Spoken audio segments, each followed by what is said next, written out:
Detention. Joel hated detention. Detention in Mr. Briers and his classmates. Detention, Mr. Briers and his classmates. And school in general. Pretty much anything and anyone associated with school he hated. Not that he showed it, though. He was pretty good at playing the game in company and to his parents, but that didn't do anything to reduce his dislike of it all. Detention was at number 1, though, on his list of hates. Mr. Briers had picked him out at the end of his final class of the day for some minor infraction, dumping him in an empty classroom with orders to read a book silently, with the added kicker that he couldn't leave until he'd finished it. He hadn't argued. Mr. Briers had it in for him for some reason, always singling him out, always watching him from the corner of his eye. Whatever. Going with the flow seemed the best option to deal with the asshole for the time being. Joel turned the book over in his hands. It was a light, slim book. The cover a garish cartoon picture of various men dressed in green tights and tunics carrying a variety of swords and wooden staffs, except for the one stood in the middle of the group holding a bow and bearing a wide smile on a blonde mustached face beneath a hood. Joel groaned inwardly as he read the title in typical Old English font emblazoned across the top. A Tale of Sherwood Forest. A choose-your-own-fate adventure. Great, he thought sarcastically. It was one of those books, the kind where you had to select from a set of options and flip to another page depending on your choice. On and on until your character died or achieved some kind of bullshit goal. The last time he'd read one of these, he must have been 10 or 11, and even then he'd grown bored with it and hadn't finished.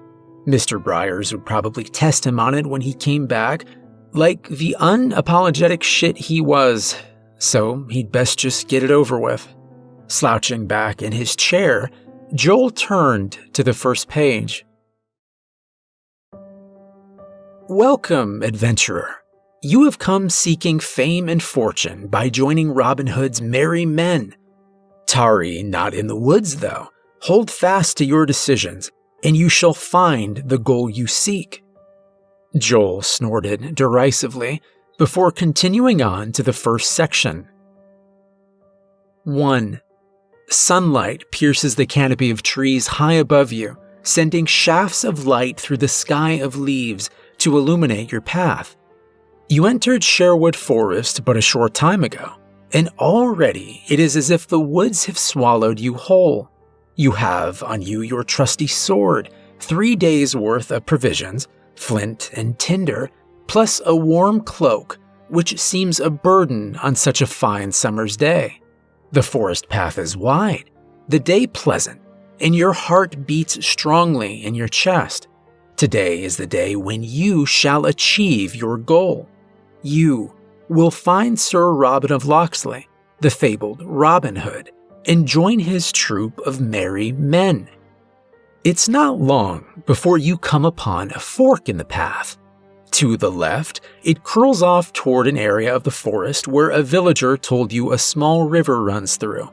But there are plenty of man-made fordings available should you look. To the right, the path is more or less straight, but appears to head into a dark, dense part of the forest, which looks rather foreboding. If you wish to go left toward the river, turn to 8. If you wish to go right down the ominous forest path, turn to 11. It read like any of these books he'd picked up before. Joel looked at the options. Only an idiot goes looking for trouble in dark and foreboding places, he thought, and wasn't a river crossing in a contest a part of the Robin Hood legend? He chose accordingly. 8. Before you even see the river, your eyes pick out the sound of swift running water somewhere up ahead. You quicken your pace, eager to both see the source of the sound, but also to splash some water in your face to relieve yourself of some of the heat you feel from such a long walk. You pass a large gnarled oak tree and finally see the fast-flowing river, the sunlight bouncing off its surface, and is that a fish or two you see slicing around beneath? Kneeling by the bank, you dip your cloth into the cool, refreshing water, then lift it and place it gingerly on the back of your neck. The initial cold is a shock, but a welcome one, and you feel the coolness spread across your body. The bigger shock, though, is when you hear a loud voice calling from across the way. "Oh, stranger, if you seek to cross this river, you must first pass me." You look up in surprise and see a giant of a man, dressed in a dark brown leather jerkin with hands almost as big as the thick beard upon his rugged face, stood on the opposite bank next to a large log which breasts the river. In his right hand stands a long, thick piece of wood. You recognize it as a quarterstaff, and that he must be none other than Little John himself, one of the fabled merry men you seek.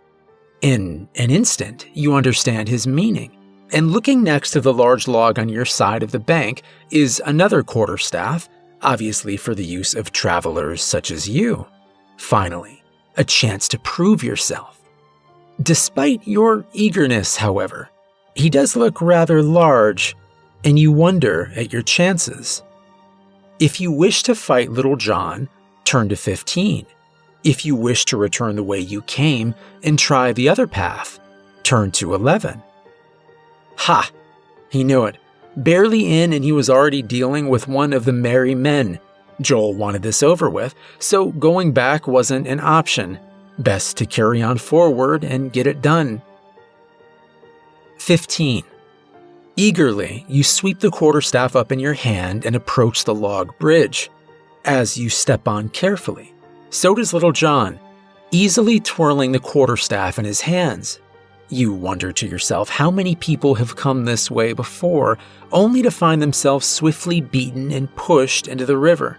That your opponent is confident there is no doubt, but if the stories are true, his naivety is just as strong as his biceps. Should you fight fairly, or trick him somehow? If you still wish to retreat and try the other path, turn to 11. If you wish to fight fairly, turn to 18. If you wish to cheat, turn to 23. Now that was an interesting option, he thought. Again, going back wasn't going to happen. Of the other two choices, though, Joel knew which one he leaned towards.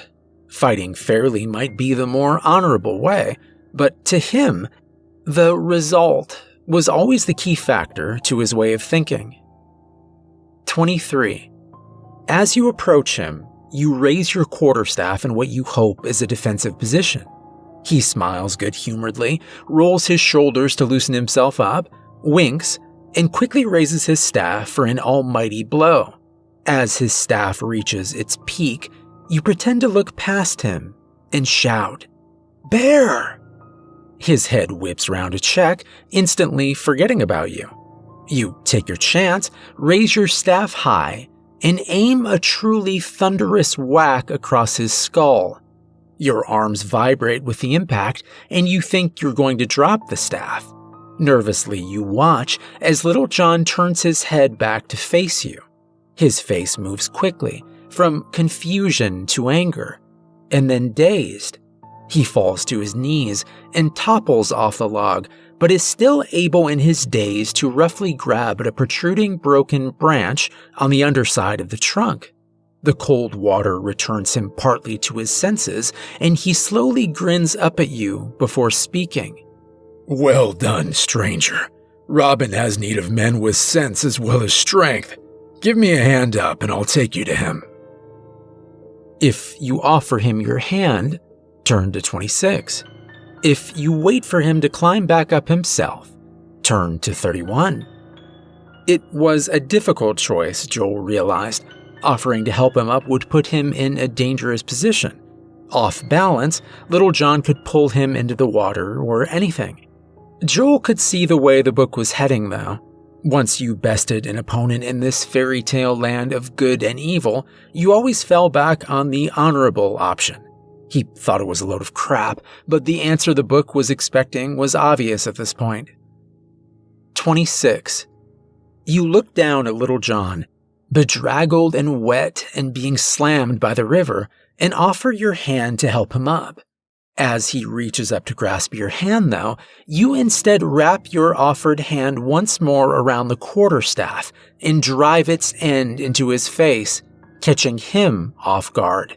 You feel the impact resonate up the wood as his nose shatters beneath the blow. He bellows in rage and agony, one hand moving to cover his now bloody face. You quickly strike at his remaining hand, holding onto the branch under the log, and hear the satisfying crack of broken bone. He yells once more and releases his hold, the river quickly drawing him under and away. You watch him struggle for a short while, then throw both quarterstaffs into the water and carry on your way. Turn to 28. Okay, thought Joel. What the hell just happened? He hadn't expected that at all. Thinking about it, though, it made a lot of sense. Who knew what Little John might have tried? His character's response was sensible. He'd lulled his opponent and then acted, removing a potential danger. Joel found himself warming to this book. 28. The path on the other side of the river is barely visible, and so obviously not a commonly used means of moving through Sherwood Forest. Logically, therefore, it must be a route used only by the merry men and Robin Hood himself.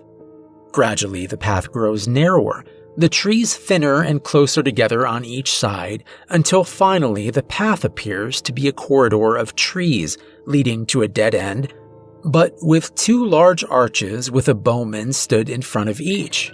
They look like twins, an image reinforced by them both speaking at the same time and with the same words as you approach. Greetings, stranger. You have bested Little John, but wisdom is as valuable a skill with weapons in Robin's camp. Behind us lie two ways forward. One leads onto the camp, the other to a hidden pit filled with wooden stakes. You may ask one of us a single question, but beware, one of us will lie and the other tell the truth. Which route do you choose? You try to see any differences in the paths beyond the arches, but they look identical. Your only choices appear to be to ask the bowman or take a chance and pick a route at random. If you take the left arch, turn to 36. If you take the right, turn to 38. If you ask one of the bowmen which archway leads to the camp, turn to 42. If you ask one of the bowmen which archway the other bowman will say leads to the camp, turn to 62. If you use intimidation on the bowman, turn to 49. Now that was a curious last option, Joel thought. The first two random choices didn't appeal, and whilst he was confident in his logic what the right choice was, he was drawn to the last action. It made a lot more sense to him, skipping the need to risk a correct answer against one he could guarantee if approached right. 49. You walk slowly up to one of the bowmen, rubbing your chin thoughtfully as if thinking of an appropriate question. Abruptly, you draw your sword, catching them off guard and grabbing the nearest from behind, placing your blade against his throat before the other can react. The one you are holding trembles beneath your grip, whilst the other watches you nervously, fingering his bow. If you ask the bowman to tell you which arch leads to the camp or you'll kill the one you're holding, turn to 43. If you kill the bowman you are holding immediately, turn to 47. Another interesting set of options. That threats were useful, Joel knew from past experience, but only if the other guy knew you'd carry them out. Carl, in 5th grade, had learned that lesson the hard way. The answer was obvious. 47. Without a flicker of emotion, you draw your sword across the throat of the man you are holding. He gurgles in alarm as the flesh parts and blood pours forth from the wound across his neck. Dropping him to the floor to breathe his last, you point your blade at the stomach of the other bowman. If you ask the remaining bowmen to tell you now which arch leads to the camp, turn to 56. If you force the bowman to go ahead of you by sword point through one of the arches, turn to 53. Both choices would work, Joel thought casually, but one of them obviously added an element of insurance to his character's survival. 53. Prodding the remaining bowman with the point of your now bloody sword, you state coldly that what happened to his friend can quite easily happen to him, and that he will now lead you through the correct archway to the camp. Reluctantly, he moves toward the right arch. If you follow the remaining bowman through the arch, turn to 68. If you first run the remaining bowman through with your sword, killing him, turn to 65. Joel was caught at this one. It wasn't as obvious an answer as the last. Keeping the remaining bowman alive added an element of risk if he tried to escape, but then how far did the man's loyalty to Robin Hood and his cause go? Was it so far that he'd even pick the wrong archway, even if it meant risking his own life? Despite the risks, having the captive bowman along gave Joel more options, he realized. 68. The bowman has been stumbling ahead of you forlornly at sword point for a few minutes when you notice his furtive glances back and the slowing of his pace. Prepared, you wait until he makes his move. 10 steps later, he spins and makes a grab for your sword.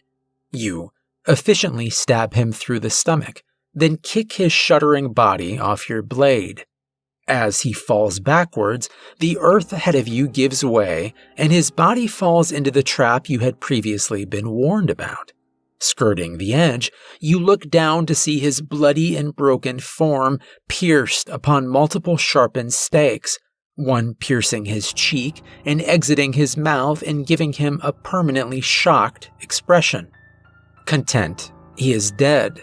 You make your way back along the path to the 2 arches. You take some time to dig a shallow grave a little way from the arches and bury the bowman you killed earlier, covering the mound with additional loose leaves and sticks. Once happy with your work, you turn and take the left archway. Turn to 22. He'd known he was right to keep him alive. Additional resources were a useful buffer between himself and unpleasant situations, like the friends he'd cultivated at school. As long as they could be controlled or manipulated, they were handy to have around. Those that weren't could be discarded easily enough later on should the need arise. 22. You've been walking along the path for a while now, and decide to take a rest and eat some of your food. Looking around, you find a suitable tree stump and sit down, digging out from your bag half a loaf and a wedge of strong cheese wrapped in linen. You take a large bite of each and wash them down with some water from the skin hanging from your belt. Whilst you are eating, you pull out the letter that lay beside the bread in your bag. Opening it, you read once more the instructions given to you yesterday. Hail and well met. You have come recommended by Prince John himself as a person who can produce results. Most in these parts have heard of the bandit in the woods, the one who calls himself Robin Hood. He calls himself a champion of the people, but in truth, he is nothing more than a common criminal. However, his propaganda amongst the unwashed and uneducated masses has proven impossible to overcome. No one is willing to come forward and provide information on his whereabouts. Therefore, I need you to enter Sherwood Forest and infiltrate his camp. He has broken the rule of law, as have his followers, and they must be treated accordingly. Robin Hood must be executed, and evidence brought back to me of his demise. Deal with the others as you see fit. Succeed, and the rewards will be great. Fail, and they will most likely kill you. Good fortune, the Sheriff of Nottingham. You fold the message back up and ponder what you should do with it whilst you enjoy the remainder of your meal. If found on you, the merry men will treat you harshly. By the same token, it would be useful as evidence of your true siding should you encounter any of the sheriff's men. You also realize, if used correctly, it could be planted as evidence against another within the camp, thus sowing division and discord. If you burn the letter, turn to 78. If you keep the letter, turn to 103. Suddenly, a lot more things made sense to Joel. Sure, the character in the book wanted to join the merry men, but his motives had never been fully spelt out before. The fact he actually worked for the sheriff of Nottingham appealed to Joel. It was far more interesting to be a manipulative spy than a two-dimensional woodland terrorist. He also liked the idea of keeping the letter. It would be a risk for his character, but he was guessing an option would come up later to plant it in the camp, or Little John might make another appearance, and if he still had the letter in his possession, one of the options given might be to plant it on Little John himself as a means of discrediting him and any accusations he might make against Joel. 103. You carefully place the folded letter back in your bag, stretch your weary muscles, and continue down the path. Gradually, your nose begins to pick out the smells of roasting pig, and your ears the faint crackle of a campfire and the bustle of people. The path you're on twists sharply ahead, and as you follow it round, you suddenly find yourself facing a reasonably sized encampment. Makeshift huts and canopies of thick hide stretch between a rough circle of trees surrounding a large campfire, a boar roasting on the spit above it. Moving in and around the camp, you see a fair number of people, somewhere between 20 and 30, engaged in various activities. Some are checking their bows, a few engaged in mock sword battles, whilst others are mending tunics and shoes. Your eyes, though, are drawn to one man sat before the fire, a large hood covering his face, as two people sit either side talking earnestly to him in low whispers.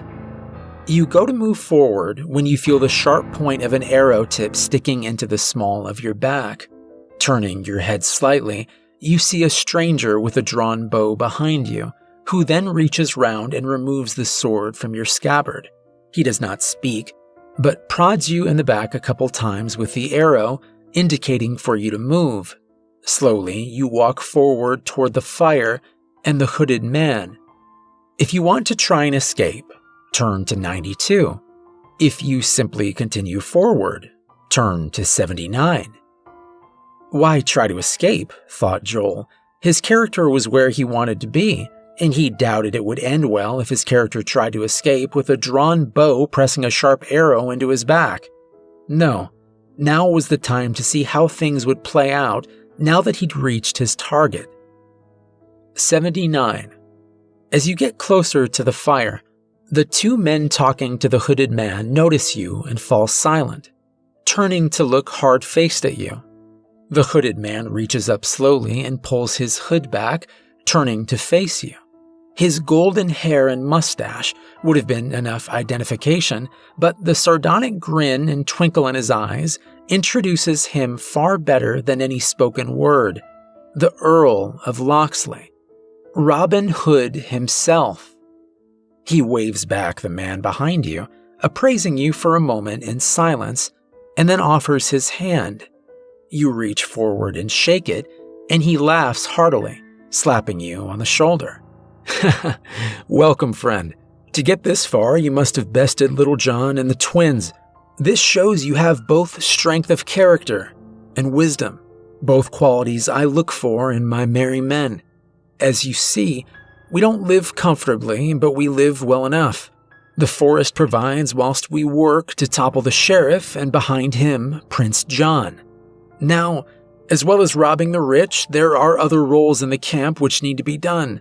You have the look of a smithy or a cook to me. Which do you fancy? If you choose to work with a blacksmith, turn to 6. If you choose to work with a cook, turn to 112. Sure, thought Joel, Blacksmithing offered easy access to weapons and the opportunity to thin the herd of Robin's lackeys with them, but it would be a slow process, he guessed, and would place his character under growing suspicion the more bodies that turned up. No, if his character was to succeed, a quiet, unassuming role in camp would be the ideal place to start. 112. Excellent. Come with me to meet our resident cook. Oh, Friar Tuck, you were complaining just this morning about needing help, and see if I haven't answered your lament already. Robin leads you round to the other side of the fire, where sits an overly large man in a friar's robes, stirring a large pot of vegetables over a smaller fire. He looks up from sipping from a wooden ladle, his cheeks ruddy and his eyes bright. Well, bless my soul, my prayers have been answered. No time like the present. Come help me with this evening's meal. Go gather some herbs from the stew I'm preparing to go alongside the meat. He points vaguely off to the side, returning his attention to the pot. You look over to where he pointed, noticing a small herb garden he must be cultivating. Grabbing a clay bowl nearby, you walk over and start picking handfuls of herb leaves. As you do so, though, you notice in the undergrowth nearby a wild plant growing whose leaves you know to be deadly if consumed in even the smallest quantity. If you return with just the herb leaves, turn to 130. If you return with leaves from both the herb and poisonous plant, turn to 109. Yes, this is good, thought Joel.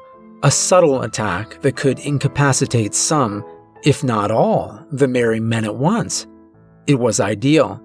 He'd done something similar with his stepfather, crushing sleeping tablets into his drink before he'd driven to work one morning.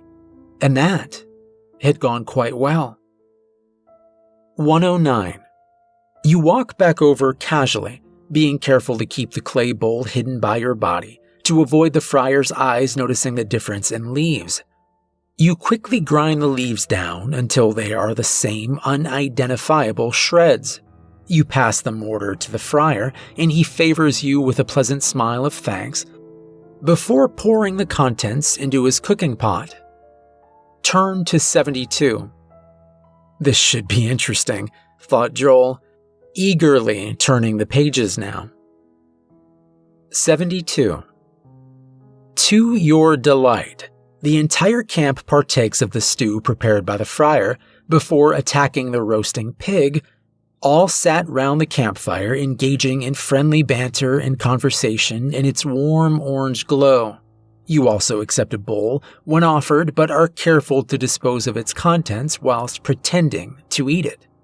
It's not long before the first merry man staggers to his feet, clutching his stomach, his breath rasping from his mouth. Several of his fellows dash over to see if they can help, though you can see a few themselves stagger as they do so. The first man falls to his knees, coughing blood from grimaced lips, his eyes bulging in their sockets. He collapses prone on his side, choking weakly on the blood spilling from his mouth, then stops.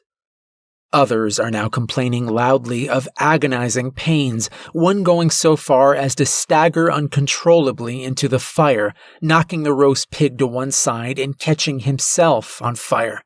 He shrieks in agony as the flames pour up his legs and arms, melting his clothes and skin. A few short steps, and he drops to the ground. None have come to his aid, though, as the carnage continues throughout the camp. Bodies now litter the floor in various states of painful disarray following their individual death throes, gouts of blood abundant everywhere within the light of the flickering flames. You pick your way through the bodies, looking for Robin. As the only one with a hood, it doesn't take long to find him. Surprisingly, he's still breathing, though with difficulty through blood-speckled lips.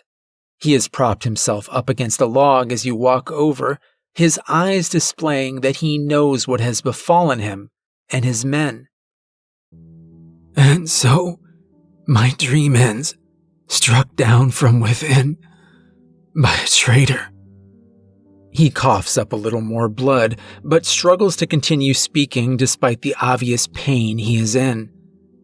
"If any honor exists within you, please grant me this final boon. Bury me here with my loyal men and true. Do not make me a spectacle for the sheriff, I beg." A final cough rips up through his throat, spilling blood and bile down his green tunic. Robin Hood and his merry men are no more.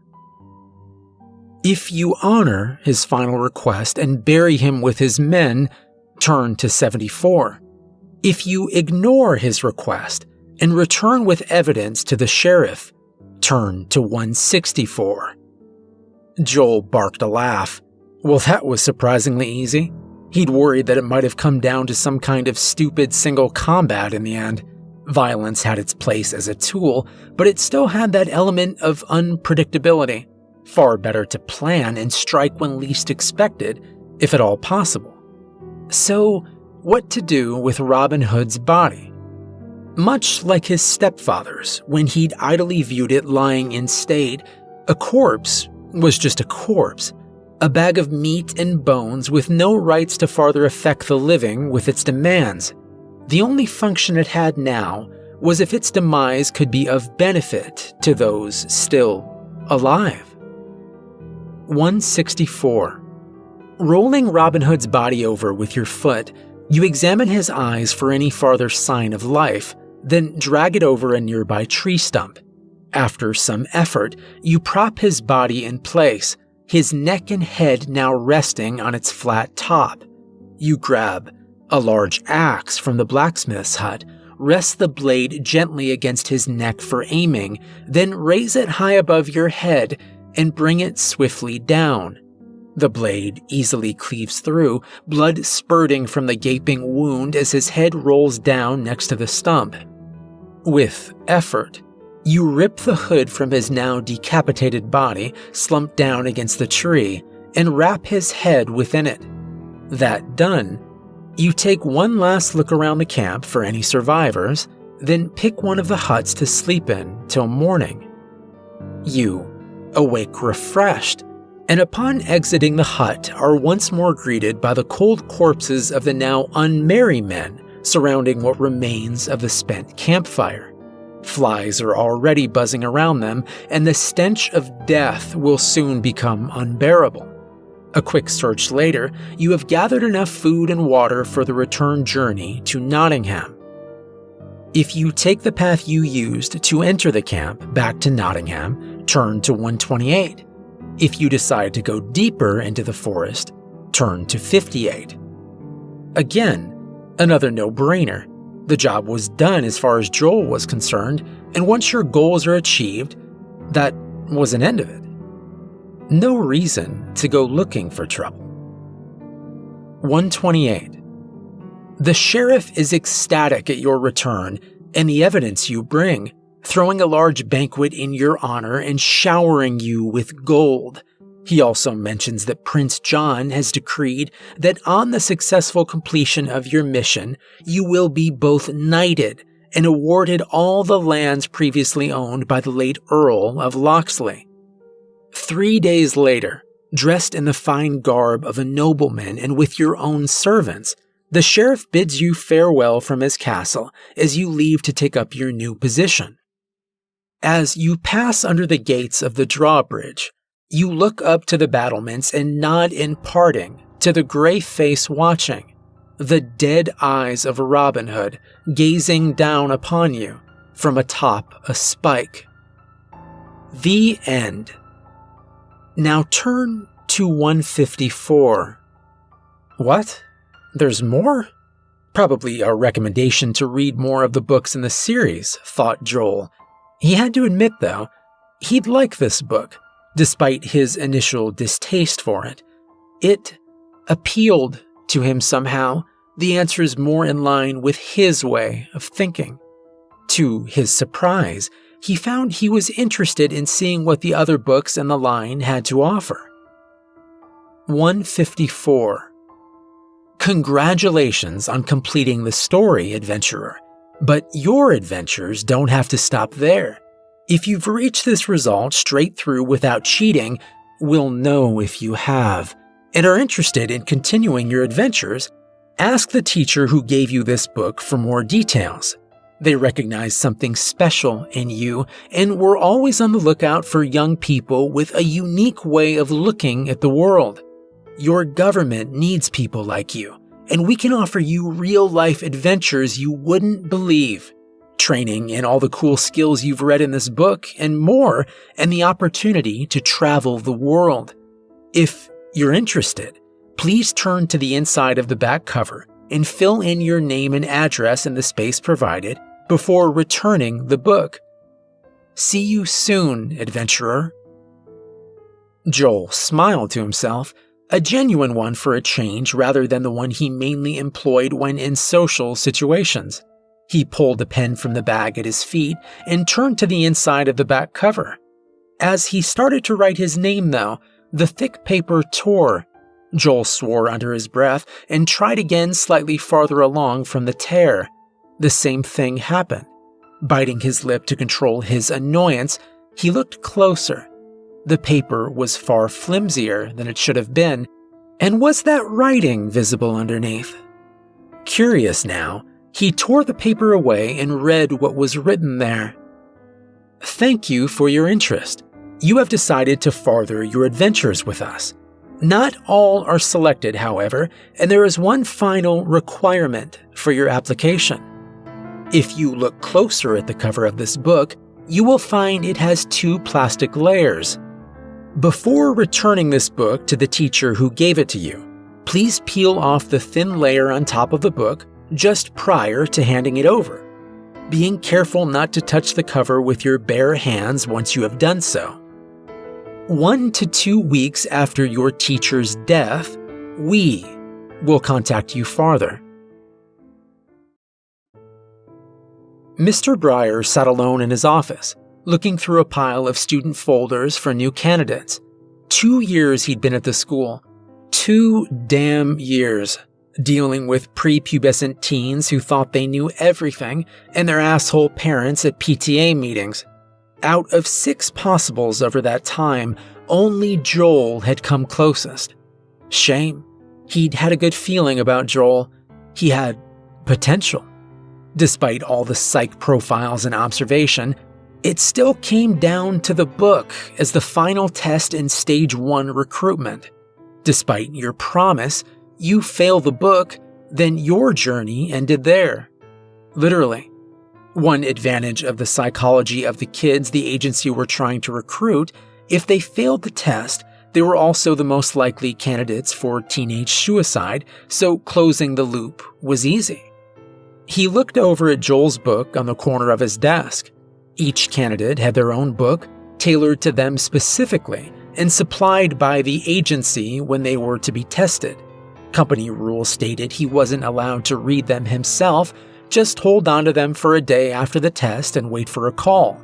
If the call came, the candidate had got through. Otherwise, he just burnt the book, waited a month, and then staged the kid's suicide. Again, it was a shame the call hadn't come through.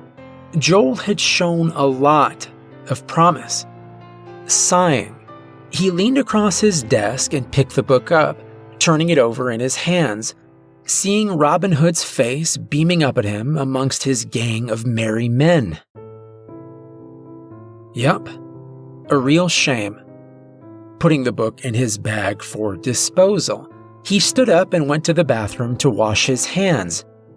The kid must have spilt his soft drink on the cover or something, judging by the stickiness. Yeah, he had potential, all right. But obviously tidiness wasn't part of it.